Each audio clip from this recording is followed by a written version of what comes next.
नमस्ते दोस्तों, आज की वीडियो में हम बताने वाले हैं कि स्विंग ट्रेडिंग करने के लिए कौन से वो 4 इंडिकेटर हैं जिनका यूज़ बड़े ट्रेडर या बड़े इन्वेस्टर जो हैं वो लोग करते हैं। तो आज हम उन्हीं चारों टेक्निकल इंडिकेटर के बारे में आपसे बात करूंगी। तो बने रहिए वीडियो में। वीडियो यदि थोड़ी भी ज्ञान की हो तो वीडियो को लाइक और शेयर कीजिए, कमेंट कीजिए। और हाँ, यदि चैनल पर नए हैं तो प्लीज़ प्लीज़ प्लीज़ चैनल को सब्सक्राइब ज़रूर कीजिए। तो चलते हैं, बिना कुछ देरी किए चलते हैं और उन इंडिकेटर के बारे में चर्चा करती हूँ जो खासकर स्विंग ट्रेडिंग के लिए अहम माने जाते हैं। तो सबसे पहला जो इंडिकेटर है जो ट्रेंड को बताता है, उस इंडिकेटर की मैं बात करूंगी। वो इंडिकेटर है दोस्तों मूविंग एवरेज। हाँ, एक बात दोस्तों कि सभी इंडिकेटर के बारे में जानते तो आप हम सभी लोग हैं, लेकिन होता क्या है कि एक्चुअल में कौन सा इंडिकेटर किस जगह यूज होगा इसके बारे में सबको लगभग, या हम हो या कोई भी हो, आप हो, उसमें क्या है कि वो थोड़ा सा पता नहीं रहता है कि कौन सा इंडिकेटर कहाँ पर यूज करेंगे। तो यही बात होती है बस, और एक दूसरे से सीखने की ज़रूरत है दोस्तों बस। तो पहला इंडिकेटर जो है मूविंग एवरेज के बारे में मैं बात करूंगी। तो स्क्रीन पर मैंने ये ट्रेडिंग व्यू के स्क्रीन पे मैंने हैकीनेसी लगा रखी है। यहाँ से कैंडल हटाकर हैकीनेसी को लगा रखा है, क्योंकि स्विंग ट्रेडिंग में यहाँ पर स्पष्ट रूप से समझ में आता है। तो चलते हैं इंडिकेटर की बटन पर और यहाँ पर लगाते हैं MA क्रॉस इंडिकेटर।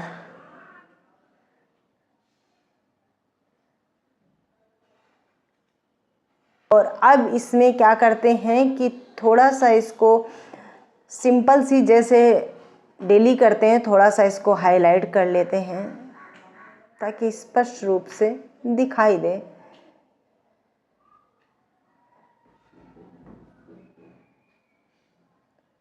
और इस क्रॉस को भी थोड़ा सा बड़ा कर लीजिए।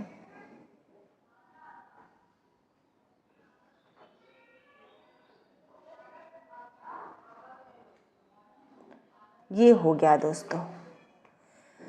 तो इस इंडिकेटर की एक सबसे बड़ी खासियत है कि ये ट्रेंड को सबसे पहले बताता है। अब आप यहाँ पर देखें एग्जाम्पल, ये SBI लाइव ही चार्ट पर लगा हुआ है और यहाँ पर इसने एक बार इंडिकेटर दिया कि प्राइस ऊपर जाने वाला है। हमारा 1 आवर का लगा हुआ है टाइम फ्रेम, मैं इसको थोड़ा सा बड़ा कर लेती हूँ, 3 आवर चली जाती हूँ। मैं 3 घंटे के टाइम फ्रेम पे आ चुकी हूँ। अब इस पे बात करती हूँ दोस्तों। ये यहाँ पर सपोर्ट ले रहा है, इसको सपोर्ट लाइन मान के चलते हैं।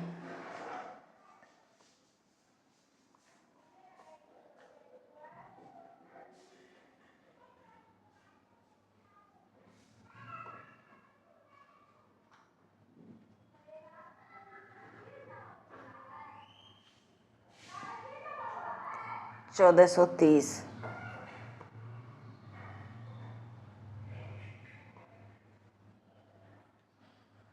यहाँ पर सपोर्ट ले चुका है स्टॉक।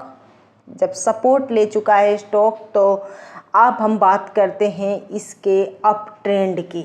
अब एक खास बात देखिए दोस्तों कि जब यहाँ पर ये सपोर्ट लिया तो इसके बाद में ये यहाँ पर जब अप ट्रेंड बना तो वही सिंपल सा फॉर्मूला होता है लगभग सारे इंडिकेटर का।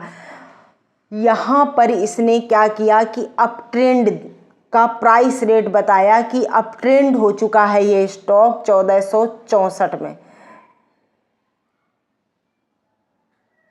एवरेज रखेंगे तो 1465 का रख लीजिए।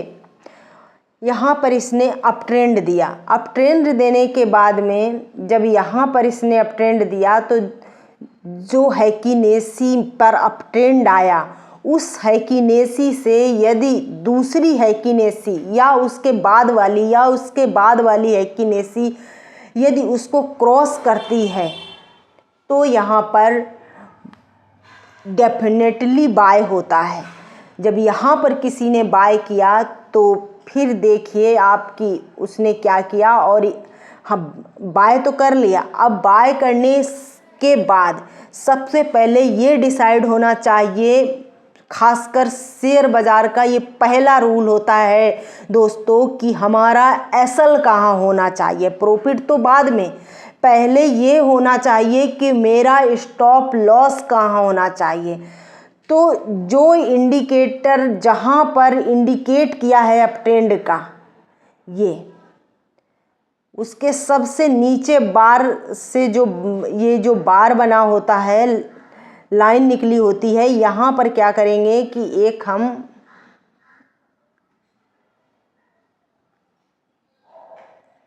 यहाँ पर ये हमारा होगा एसएल। यदि कोई हैकीनेसी ऐसे जाकर और यहाँ आती है तो ये हमारा एसएल बनेगा। अब एसएल हमने अपना डिफाइन कर लिया कि हमारा एसएल कहाँ होगा। अब हम चलते हैं प्रॉफिट की तरफ। तो जब तक हमारा एसएल हिट नहीं करता है तब तक हम इसके सपोर्ट से, और ये जो इसकी ये जो रेड लाइन दिख रही है ये 9 डेमा की है, और जो नीचे वाली लाइन है वो 21 डेमा की है। तो इसके सपोर्ट से हम इसको आगे बढ़ते जाएंगे, अपने स्टॉप लॉस को भी ट्रेल करते जाएंगे, आगे बढ़ाते जाएंगे। ये है प्रॉफिट की दोस्तों। तो प्रॉफिट जब ये गिरकर, सबसे बेहतरीन फॉर्मूला होता है कि या तो प्रॉफिट को यहाँ पर बुक कर लें, जो कि मैं तो यही करती हूँ कि जब ये दोनों लाइन के बीच में हैकीनेसी आती है तो मैं यहाँ पर अपना प्रॉफिट बुक करना पसंद करती हूँ। एक्चुअली में जो बड़े लोग होते हैं वो यहाँ पर प्रॉफिट बुक करते हैं। ये हुआ प्रॉफिट जोन।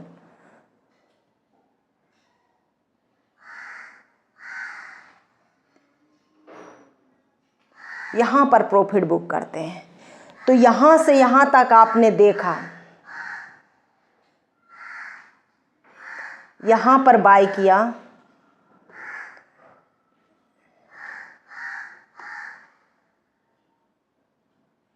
अब रिस्क रिवार्ड यहाँ से यहाँ आपको पता चल जाएगा कि कितना रिस्क रिवार्ड है।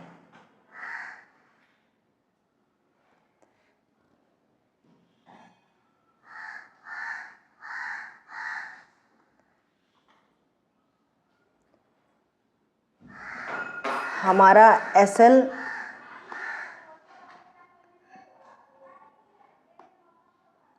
यहाँ पर।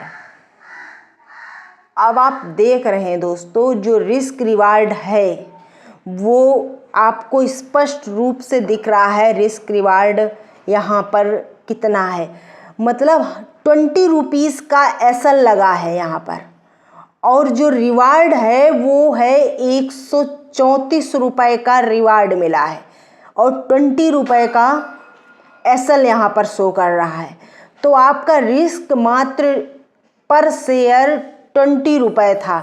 तो दोस्तों यहाँ पर स्पष्ट रूप से आपको दिख रहा है कि एसएल 20 रुपीज़ था और टारगेट 134 लिख रहा है, लेकिन 130 मान लीजिए काटते काटते, तो 130 का टारगेट दिखा रहा है। मतलब कि ये हो गया आपका कि 1:6 का इसने दिया।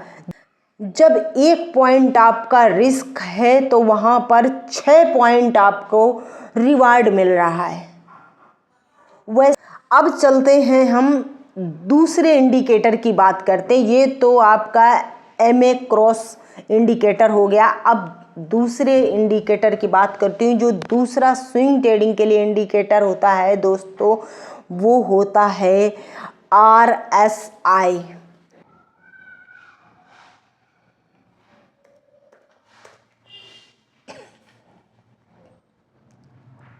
और RSI में सबसे अच्छा इंडिकेटर जो है वो मुझे जो लगता है वो स्टोकेस्टिक RSI है दोस्तों।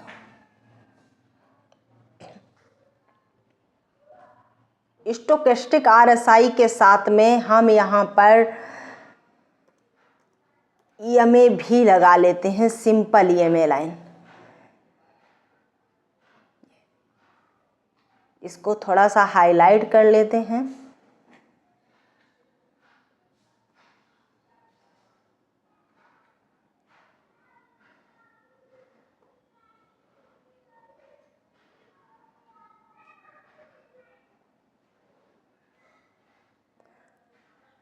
अब इस इंडिकेटर को परख लीजिए दोस्तों। RSI इंडिकेटर पर जो बड़े व्यापारी होते हैं वो हमेशा RSI को ही देखकर ट्रेंड करते हैं। तो इसका जो नीचे ये 0 से लेके 100 तक इसकी वैल्यू होती है। जब RSI 30 के नीचे आ जाता है तो इसमें जिस स्टॉक में भी आप लगाकर चेक कर रहे हैं, जब RSI 30 से नीचे आ जाता है तो इसे माना जाता है कि वो स्टॉक ओवरसोल्ड है। और जब वो 70 के ऊपर होता है RSI, तब ये मानकर चला जाता है कि वो स्टॉक जो है वो ओवरबाउट है।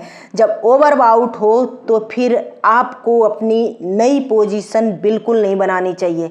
और जब 30 के नीचे हो, ओवरसोल्ड हो, तब भी बिल्कुल से अपनी न्यू पोजीशन अप ट्रेंड के लिए बिल्कुल नहीं बनाना चाहिए। जब RSI 30 से निकलकर ऊपर की तरफ जाने लगे तब असली बाय जोन बनता है, जिस पे अप ट्रेंड के लिए ट्रेड किया जाता है। इसीलिए आप देख रहे होंगे जो ये कलरफुल प्लॉट है वो कलरफुल प्लॉट इसीलिए दिया रहता है कि हमें अपनी पोजीशन जो है वो इसके अंदर प्लॉट करनी है। जैसे RSI जब यहाँ से निकल कर ये 30 प्लस जाने लगा तब हमें पोजीशन यहाँ पर बनानी है। और जब RSI 70 से नीचे आने लगे तब हमें यहाँ पर बियरिश मोड बनाना चाहिए। तीसरा इंडिकेटर जो है दोस्तों वो है बोलिंगर बैंड। अब बोलिंगर बैंड की बात कर लेते हैं। तो जो बोलिंगर बैंड है दोस्तों, ये जो इसकी अपर लाइन होती है ये इसका अपर बैंड कहलाता है, ये लोअर बैंड होता है, ये मीडियन लाइन होती है। ये तीनों का बड़ा ही महत्व है। जब कैंडल अपर बैंड को टच करती है तो उस स्टॉक में ये माना जाता है कि वो ओवरबाउट स्टॉक हो गया है। और जब कैंडल लोअर बैंड को टच करती है तो ये मानकर चला जाता है कि जो स्टॉक है वो अभी ओवरसोल्ड की सिचुएशन में है। इसीलिए बाय जो किया जाता है वो मीडियन लाइन का सपोर्ट लेके ही यहाँ पर कोई भी स्टॉक बाय किया जाता है। चीज़ का हमेशा याद रखिए हर इंडिकेटर में कि जब वो सिग्नल को क्रॉस करे और उस कैंडल पे कभी बाय नहीं करना है। जब दूसरी कैंडल उससे बड़ी बने, उसको क्रॉस करे, तभी पोजीशन बनती है। तो यहाँ पर आप देख रहे हैं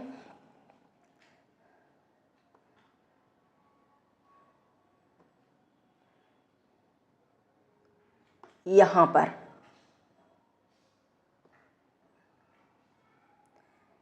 पर आप देख रहे हैं यहाँ पर इस वाली कैंडल पे इसने मीडियन लाइन को क्रॉस किया तो ये बाय पोजीशन आ गई। अब इसका लोवेस्ट पर एसएल बना लेंगे और यहाँ पर जो दूसरी कैंडल ने उसको क्रॉस किया तो यहाँ पर हमारी बाय पोजीशन बनती है। दोस्तों अपर बैंड पे हम जब भी कैंडल या हैकीनेसी टच करे या अपर बैंड को क्रॉस करे तो वहाँ पर प्रॉफिट कट जानी चाहिए। तो ये है बोलिंगर बैंड। स्विंग ट्रेडिंग की केवल मैं बात कर रही हूँ इस वीडियो में, तो केवल स्विंग ट्रेडिंग की बात करूँगी। अब 3 इंडिकेटर हो चुके हैं, अब चौथा इंडिकेटर है, खास इंडिकेटर है जो कि बड़ी रफ्तार से, तेज़ी से प्राइस रेट को बदलता है। तो वो कौन सा इंडिकेटर है, उस इंडिकेटर की बात करती हूँ मैं। वो इंडिकेटर है MACD।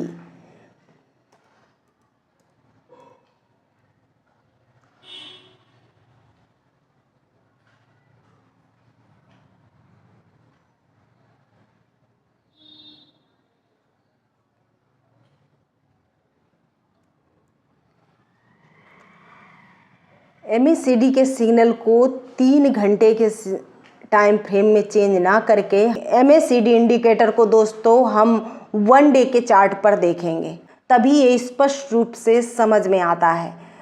तो